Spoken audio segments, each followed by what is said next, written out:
What's going on, man? What's going on? Just want to get on here for a moment. Something kind of serious really is taking a turn. I know there's a lot of people that do profess states' rights. That is like when individual states basically mandate their own state laws that affect citizens within the states. Some could be just, and some could be unjust. But that's the thing of states' rights for practice of freedom in subjugating or openly oppressing a non-white minority, or specifically black folks, or black people, or ADOS, or whatever. But there's right now been a rash of different types of states or laws that just been enacted this year, in this month of July, as well. And I know in Ohio they passed a ban of anybody under 21. In Pennsylvania, in a certain school district, Wyoming Valley School District, they just they're sending letters. They're threats. It's not. I'm not going to call it letters. I'm just going to call it threats to parents that have children that have school lunch debts. You got the school lunches, and you got some people that could be low income areas or whatever like that, or whatever the main reasons. But there's probably a financial reasons or crisis or whatever, or unstability going on. But the school district sends out these letters to parents that if your teacher exceeds $75 in lunch debt and for the school lunch, they will press basically CPS, Child Protective Services, to remove your child from court. Basically saying that it's a neglect of children endangered, like a child endangerment of food neglect or negligence, like that. Like that's kind of like what they're pushing for. And they said they're going to use that school debt as you not caring for your child to eat at school, and they will have your child removed from your custody. And to me, I'm thinking school districts is over. That's an overstep. It's an overstep. It's something that it's a sideway overstep. But it's actually already happened in Pennsylvania. The course is actually okay in this. Now, there's some parents that's trying to fight it, or I think maybe them taking them to court, seeing if these school districts have the rights. But I think right now Pennsylvania is kind of is in favor of this. So this is something very serious. And right now, what's going on? Multiple states, especially out there on the East Coast and some on the Midwest, they are also they are building laws, and they're doing lawsuits with Family Dollar, Dollar General, Dollar Tree. Now, Dollar Tree bought Family Dollar, so they're one corporation.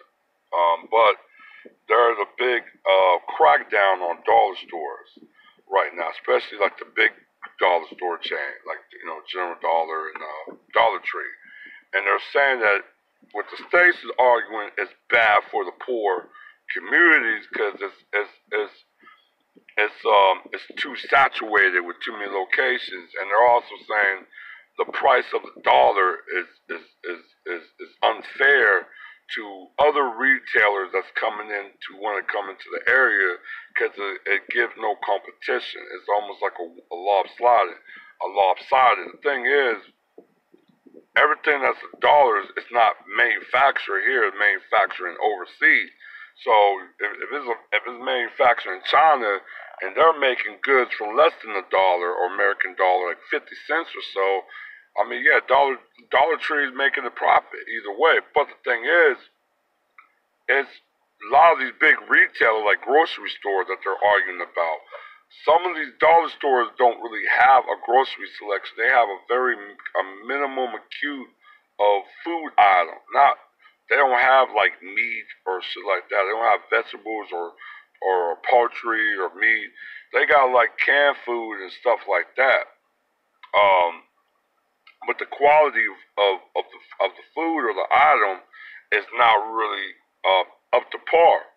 You know what I'm saying? So you're going to need a bigger retailer like a grocery store like Kroger's or Giant Eagle. I'm from Pittsburgh, so you know I've worked Giant Eagles, but or even a Walmart. But to me, I think Walmart is more of a bigger threat than Dollar Tree because Walmart fixate their prices on cheaper goods, and also they're in basically in every type of retailing field. They're in food.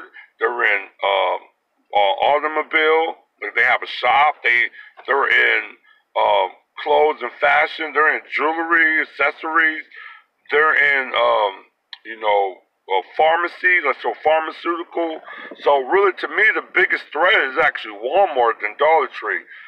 Dollar Tree is more of is a substitute of these retailers that's not going into a lot of these areas that are poor or low income, financial strapped neighborhoods. So it's a very unequality going on, and it's also racial line. Because yes, some of the family dollars that they're targeting are in basically non-white areas like black areas or some Hispanic areas or something like that. Um, but I mean the thing about it is there's Dollar Trees are everywhere. You could go to a middle class neighborhood. You can even go to an upper class neighborhood, and you will see a Dollar Tree. You know what I'm saying? You might won't see a General Dollar. General Dollar is more served as more of um, a rural retailer establishment. They do have certain areas in the suburbs as well, but they're more served a rural community. Where Dollar Tree or Family Dollar is more in the low income areas, like basically ADOS area, non-white areas like immigrant areas, and so be it. While you have a Dollar Tree that's basically in all areas. They're in rural, they're in suburbs, and they're in urban. They're in a low income area, and they're in a high class area. So it's interchangeable what Dollar Tree is. But what these states are trying to do is they're trying to punish this store because let me just say, it's not, it shouldn't be lopsided, but I don't understand why you're making these laws that you're punishing poor. It's basically, you got laws in a way they're not punishing you by race, but most class is race based. You know what I'm saying? So racial, economic, social, political classes that you have, and that's what I call the American caste system. And yes, it is concept to a color or a race that is designated to a color.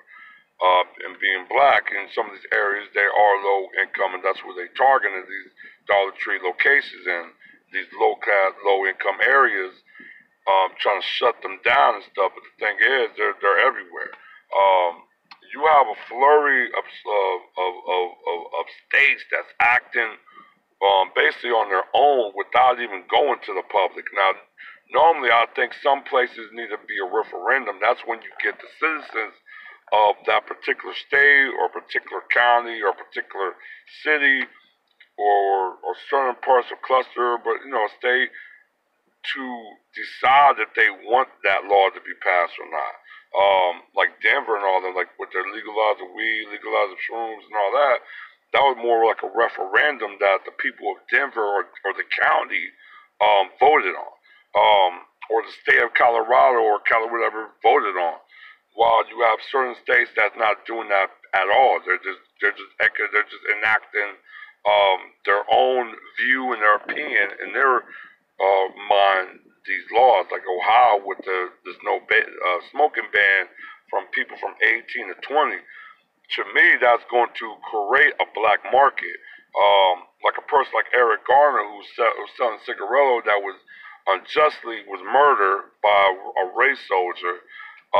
This could develop in Ohio a black market of tobacco products. Um, so you're gonna have people that's going not just if they are in the dope game or shit like that, they just gonna sell some cigarettes on the side. You know what I'm saying? If you're 18, 19, and 20, those are actual, legitimate adult ages. They are adult. They can vote. How can you ban some product from them that? But they can vote. You can send them to war. You can basically have sex with them, basically. But you're not permitting them to smoke. That's the most retarded law ever, man. Wow. Like I said, it's going to create a black market for them. It's a lot of things that's going on. I know everybody talk about Omar. There was a death threat with Omar. I think Aim, that Somali congresswoman. Now, like I said, in my eyes, there's a fracture in the Democrat Party, and there's also, as what you saw this past week, white supremacy is becoming solidified. They're not solidified, but they're showing a solidarity that everybody is showing to be on code. You know what I'm saying? Even though those four women, non-white women, but let's be honest, two is still classified as Caucasian, while the other two is basically classified as being black. Even though you got one that's AD West, and she's capable for all of them, it's Presley, and none of them is not really going to really advocate the same for us. Now, Omar is kind of, in her interview with, Moist Lamont Hill, where her Omar, she did support the reparation need to be paid and everything, but she's using a lot of ADUS coverage right now. Because right now she figured she's got her wake-up call. White Americans attacking her. You know what I'm saying? She's like kind of like right now she's in the box looking in. You know what I'm saying? She could easily lose her seat next year. So they can remove her from power. You know what I'm saying? So I think she's starting to realize, like, really there's nobody who really got my back. They see me as black at the end of the day. Yeah, you're an immigrant, but you're still black.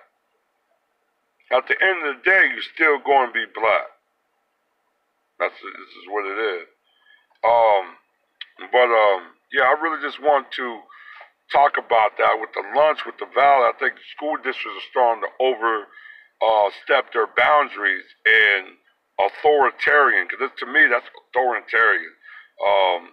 That's almost like not communist, but more like not even socialist. I look at that as fascism. You're signaling a certain segment of the numbers of the parents in your district who probably are financially strapped and paying them school lunches. And there are school programs that do give out free lunches. Now, my question is, do this school district even accept school programs like that? There's certain districts that refuse to even have any type of subsidies that will actually help alleviate for poor families. Because there's a lot of them with those mentality that is low class, that is being poor, that's showing like a low income inferiority, and then some of them look at themselves, but that's almost comparing them as to the hoods or ghetto or basically black people or non-white people. So a lot of these school districts are maybe could be majority white areas or school districts, they have a disdain of that. So I'm from, like I said, I came from a school district that had a disdain of poverty and poor people and a poor class. And they came from a rural poverty school themselves at one point.